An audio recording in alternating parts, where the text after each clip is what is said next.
Hi friends, எல்லாருக்கும் வணக்கம். இந்த வீடியோவில் ஒரு பழைய ஃப்ரிட்ஜோட கலர் எப்படி நம்ம சேஞ்ச் பண்ணுறோம் அப்படின்றத பார்க்க போகிறோம். இந்த ஃப்ரிட்ஜ் பார்த்திங்கன்னா கலர் வந்து ரொம்ப ஃபேடாகி போய் ரொம்ப அசிங்கமாக இருக்குது. இதோட கலரை வந்து நம்ம ஸ்ப்ரே பெயிண்ட் மூலயமா எப்படி நம்ம வந்து சேஞ்ச் பண்ணுறோம் அப்படின்றத பார்க்க போகிறோம். நம்ம ஒரு கன்று வாங்கியிருக்கோம், ஸ்ப்ரே கன்று. அதை வந்து எப்படி நம்ம யூஸ் பண்ணுறது அப்படின்றத வீடியோவில் சொல்கிறேன். இப்போ பார்த்திங்கன்னா இதோட லுக் அதே ஃப்ரிட்ஜ் தான், பட் ஆச்சு லுக் வைஸ் பாருங்கள் எப்படி நம்ம ரொம்ப சூப்பராக இருக்குது பாருங்கள். இந்த அளவுக்கு இதோட ஃபினிஷிங் எப்படி நம்ம கொடுக்குறது அப்படின்றத இந்த வீடியோவில் உங்களுக்கு ஃபுல்லாக சொல்லியிருக்கேன். வீடியோவை ஸ்கிப் பண்ணாமல் பாருங்கள். வாங்க வீடியோக்குள்ளே போகலாம்.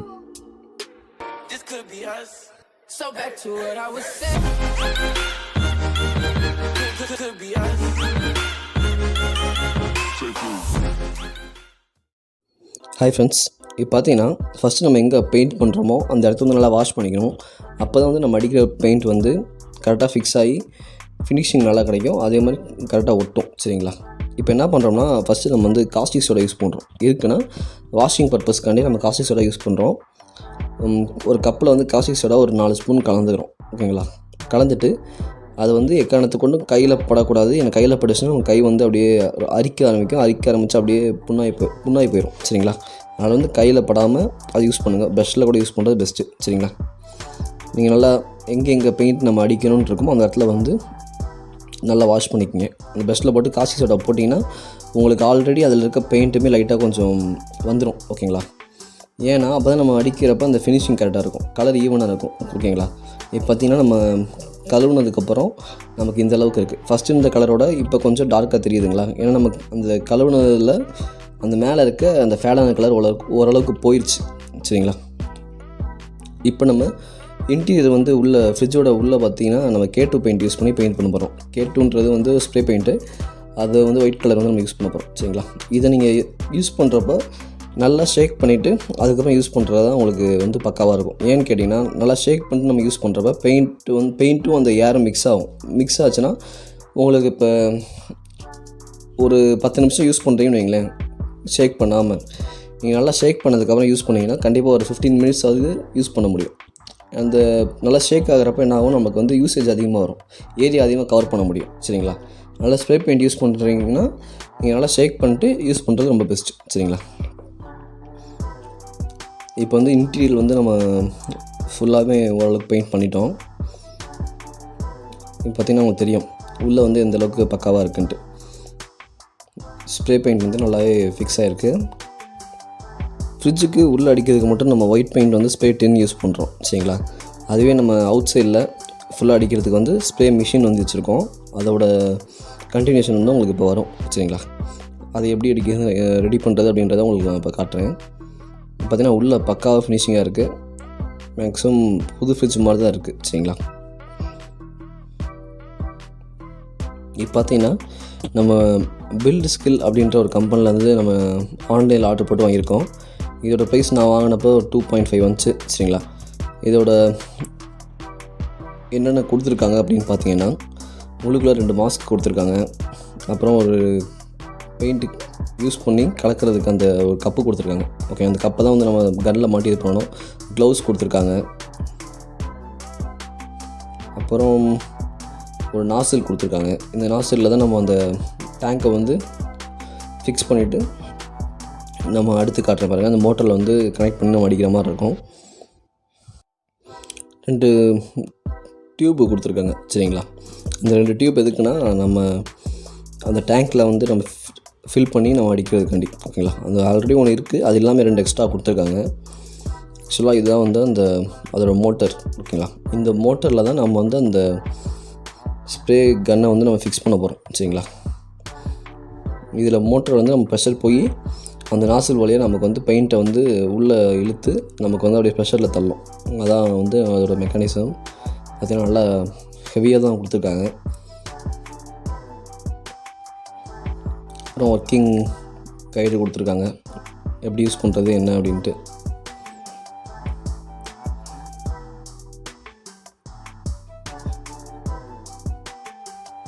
இப்போ பார்த்திங்கன்னா நம்ம மெட்டாலிக் பெயிண்ட் வாங்கி வச்சுருக்கோம். ஓகேங்களா? Red colour with rose. ஓகேங்களா? 2 பெயிண்ட் வாங்கி வச்சுருக்கோம். இது வந்து ரெட் கலர் மெட்டாலிக் பெயிண்ட்டு, டோருக்கு மட்டும் அடிக்கிறதுக்காண்டி வாங்கி வச்சுருக்கோம். இப்போ பார்த்திங்கன்னா நல்லா மிக்ஸ் பண்ணிக்கிறோம். ஏன்னா பெயிண்ட் வந்து நம்ம எந்தளவுக்கு நல்லா மிக்ஸ் பண்ணி லிக்விடாக நம்ம யூஸ் பண்ணுறோமோ அந்த அளவுக்கு வந்து நமக்கு நல்ல ஃபினிஷிங் கிடைக்கும். ரொம்ப கெட்டியாக நம்ம கலந்தாலுமே என்ன ஆகும்னா நமக்கு வந்து என்ன ஆகும், அந்த மோட்ரு வந்து வீக் ஆகி போய் ஒரு மாதிரி புகஞ்சிரும். சரிங்களா? அதனால் இந்த அளவுக்கு லிக்யூடாக நம்ம ரொம்ப லிக்யூடாக இருக்கக்கூடாது, அதேமாதிரி ரொம்ப கெட்டியாக இருக்கக்கூடாது. சரிங்களா? இது வந்து மெட்டாலிக் பெயிண்ட்டு.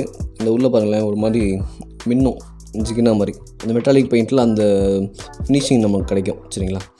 நார்மல் பெயிண்டில் அப்படி இருக்காது. இப்போ மெட்டாலிக் பெயிண்டில் நம்ம தின்னர் ஊற்றி நல்லா கலந்துட்டோம். இப்போ நம்ம அந்த கன்னை வந்து ஃபிக்ஸ் பண்ணுறதுக்கு பார்க்கலாம். சரிங்களா? கீழே வந்து ஒரு சின்ன ஸ்க்ரூ கொடுத்துருக்காங்க. எதுக்குன்னா நம்மளோட ப்ரெஷர் எவ்வளோ வரணும் அப்படின்ட்டு, நம்ம எந்த ப்ரெஷரில் அடிக்கிறோம் அப்படின்றதுக்காண்டி சின்ன ஸ்க்ரூ மாதிரி கொடுத்துருக்காங்க.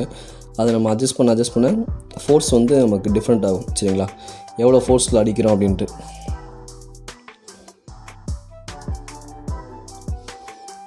இப்போ நம்ம அந்த பெயிண்ட் டேங்கை வந்து அதில் மாட்டிடலாம். கன்னில் நல்லா ஃபுல்லாக டைட்டாக மாட்டிக்கிங்க. மாட்டிட்டு சுவிட்சு போட்டு கரெக்டாக நீங்கள் லெவலாக பெயிண்ட் பண்ணிங்கன்னா உங்களுக்கு பக்காவாக ஃபினிஷிங் கிடைக்கும். அப்போ சூப்பராக அந்த பெயிண்டிங் வந்து கரெக்டாக ஒட்டிக்கும். சரிங்களா? உங்களுக்கு ஃபினிஷிங் கரெக்டாக இருக்கணும்னா நீங்கள் லூஸாக கலந்தீங்கன்னா மட்டும் தான் ஃபினிஷிங் கரெக்டாக இருக்கும். அதுக்குன்னு ரொம்ப லூஸாக இருக்கக்கூடாது, ஓரளவுக்கு மீடியமாக நீங்கள் கலந்துங்க. உங்களுக்கு அடிக்கிறத வச்சு உங்களுக்கே தெரியும். சரிங்களா? இப்போ நம்ம வந்து டோருக்கு ஃபுல்லாமே கவர் பண்ணிட்டோம். ஃப்ரண்ட் டோருக்கு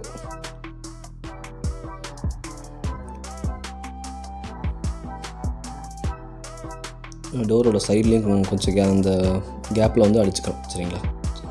மேக்ஸிமம் நீங்கள் அந்த டேங்க்கில் பெயிண்ட் டேங்க் இருக்குல்ல, நம்ம கன்னில் வச்சுருக்கோம்ல டேங்க், அந்த டேங்க்கில் வந்து நீங்கள் பெயிண்ட் வந்து ஒரு முக்கால்வாசி வச்சு யூஸ் பண்ணிங்கன்னா உங்களுக்கு பக்காவாக இருக்கும். சரிங்களா?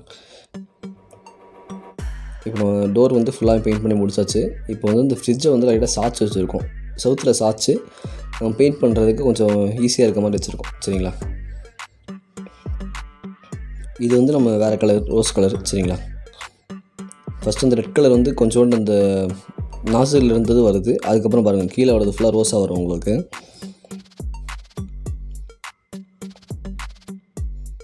இப்போ நம்ம நார்மலாக ஸ்ப்ரே டின்னு வாங்கி நம்ம இது மாதிரி பண்ணலாம். பட் ஆனால் டின்னோட காஸ்ட் கம்பேர் பண்ணுறப்ப இது மாதிரி மிஷின் வாங்கி நம்ம ஸ்ப்ரே பண்ணுறது ரொம்ப நமக்கு அமௌண்ட் கம்மியாகும். அதே மாதிரி ஃபினிஷிங் வந்து உங்களுக்கு பக்காவாக இருக்கும். இப்போ எப்படின்னா கம்பெனி ஃபினிஷிங் வரும். இப்போ நம்ம ஸ்ப்ரேயில் அடித்தோன்னா கூட உங்களுக்கு வந்து அந்த ஃபினிஷிங் வந்து கிடைக்காது. ஒரு இடத்துல அதிகமாக இருக்கும், ஒரு இடத்துல கம்மியாக இருக்கும், அது மாதிரி இருக்கும். ஸ்ப்ரேயில் வந்து அந்த ஏர் ப்ரெஷரில் தான் நமக்கு அடிக்குது. ஆல்ரெடி அந்த டின்னில் வந்து நமக்கு என்ன பண்ணுவாங்க, அந்த ஏர் ப்ரெஷர் வந்து நமக்கு வந்து போட்டு அடைச்சி வைப்பாங்க. அடைச்சி வைக்கிறப்ப என்ன ஆகும், அந்த ப்ரெஷர் வந்து ஃபஸ்ட்டு டைம் அடிக்கிறப்ப நிறையா இருக்கும், போக போக அப்படி கம்மியாகிட்டே போகிறப்ப என்ன ஆகும்னா ஒரு இடத்துல அதிகமாக இருக்கும், ஒரு இடத்துல கம்மியாக இருக்கும். பட் ஆனால் கன்னை பொறுத்த வரைக்கும் ஒரே ப்ரெஷரில் தான் நமக்கு வந்து அது அடிக்கும். சரிங்களா? அப்படின்றப்ப நமக்கு ஃபினிஷிங் பக்காவாக இருக்கும். இப்போ நம்ம இந்த ஃப்ரிட்ஜோட சுற்றி இருக்க சைடு வந்து 3 சைடு அடிச்சிருக்கோம். ஓகேங்களா? டாப்பு, ரைட், லெஃப்ட்டு 3 பக்கமே அடிச்சிருக்கோம். பார்த்தீங்கன்னா உங்களுக்கு தெரியும் இந்த ஃபினிஷிங் எந்த அளவுக்கு இருக்குன்ட்டு. ஒரு இடத்துல கூட அதிகமாகவும் கம்மியாகவும் இல்லை. ஓகேங்களா? டோரில் மட்டும் கொஞ்சம் ஃபஸ்ட் டைம் யூஸ் பண்ணாலும் நமக்கு வந்து அந்த இது தெரியல. அடுத்தடுத்து இப்போ இதிலலாம் பாருங்களேன், உங்களுக்கு வந்து ஃபினிஷிங் பக்காவாக இருக்குது. இப்போ பார்த்தீங்கன்னா நம்ம கண்டென்சிங் காயோடு சேர்த்து தான் அடிக்கணும். அதனால் இது ஃபால்ட் வரும்னு கேட்டிங்கன்னா வராது. ஏன்னு கேட்டிங்கன்னா இது வந்து ஒர்க்கிங் ஆகிட்டு இருக்க ஃப்ரிட்ஜ். ஓகேங்களா? ரன்னிங்கில் இருக்க ஃப்ரிட்ஜ். அதனால் வந்து நம்ம கழட்டிட்டு அடிக்கிறதுக்கு கஷ்டம். ஏன்னா திரும்பி கேஸ் ஏற்றணும், பெரிய வேலை நிறையா இருக்கும். அதனால் நம்ம கண்டென்சிங் காயோடு சேர்த்து அடிச்சுட்டு அதுக்கப்புறம் செப்பரேட்டாக கண்டென்சிங் காயிலுக்கு மட்டும் பிளாக் கலர் வந்து பெயிண்டில் ப்ரஷ்ஷில் வந்து நம்ம அடிச்சுக்கலாம். ஓகேங்களா? நம்ம கண்டென்சிங் காயோடு சேர்த்து தான் அடிச்சிருக்கோம். அதனால் எதுவும் ப்ராப்ளம்லாம் வராது. சரிங்களா? இதை நம்ம ஃபுல்லாக அடிச்சுட்டு ஒன் டே வந்து காய விட்டு அடுத்த நாள் காலையில் இப்போ சரிங்களா?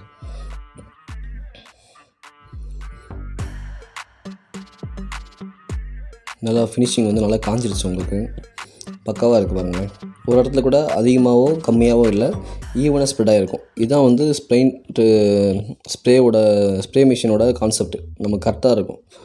இப்போ பாருங்கள் நல்லா தெரியும், வெளிச்சத்தில் வச்சு காட்டுறேன், வெளியே வச்சு. டோரில் மட்டும்தான் கொஞ்சம் ஒரு இடத்துல அதிகமாகவும் ஒரு இடத்துல கம்மியாகவும் இருக்கும். ஏன்னா நம்ம ஃபஸ்ட் டைம் யூஸ் பண்ணதுனால நமக்கு தெரியல.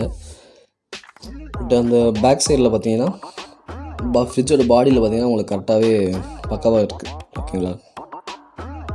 நீங்கள் வேணால் என்ன பண்ணுங்கள், ஃபஸ்ட் டைம் யூஸ் பண்ணுறப்ப மட்டும் ஒரு ஏதாவது ஒரு சின்ன ஒரு எப்படி சொல்கிறது, ஒரு இடத்துல அடித்து நீங்கள் பழகிட்டு அதுக்கப்புறம் நீங்கள் வந்து அடிக்க போகிற இடத்துல அடிங்க. ஏன்னா உங்களுக்கு வந்து ஃபஸ்ட் டைம் அடிக்கிறப்ப எப்படி யூஸ் பண்ணுறது, எவ்வளோ ப்ரெஷர் என்னன்னு தெரியாது. அதனால் கொஞ்சம் ட்ரையல் பார்த்துட்டு அதுக்கப்புறம் அடிச்சிங்கன்னா உங்களுக்கு பக்காவாக இருக்கும். சரிங்களா? இப்போ பார்த்தீங்கன்னா நம்ம ஃபுல்லாமே அடித்து பழைய ஃப்ரிட்ஜை வந்து ஓரளவுக்கு நீட்டாகவும் ஓரளவுக்கு கொஞ்சம் லுக்காகவும் மாற்றிருக்கோம். இந்த வீடியோ பிடிச்சிருந்தா உங்கள் ஃப்ரெண்ட்ஸுக்கு ஷேர் பண்ணுங்கள். நம்ம சேனலில் இது வரைக்கும் நீங்கள் சப்ஸ்கிரைப் பண்ணாதவங்களாக இருந்தீங்கன்னா மறக்காமல் சப்ஸ்கிரைப் பட்டன் ப்ரெஸ் பண்ணிங்க, கூட அந்த பெல் பட்டனையும் ப்ரெஸ் பண்ணிங்க. ஏன்னா நம்ம சேனலில் fridge, washing machine, AC, electronic appliances ஃபுல்லாமே சர்வீஸ் பண்ணுறது ரெகுலராக உங்களுக்கு வீடியோ வரும். அதனால் நம்ம சேனலில் மறக்காமல் சப்ஸ்கிரைப் பண்ணிக்கங்க. ரொம்ப தேங்க்ஸ் ஃபார் வாட்சிங். நன்றி.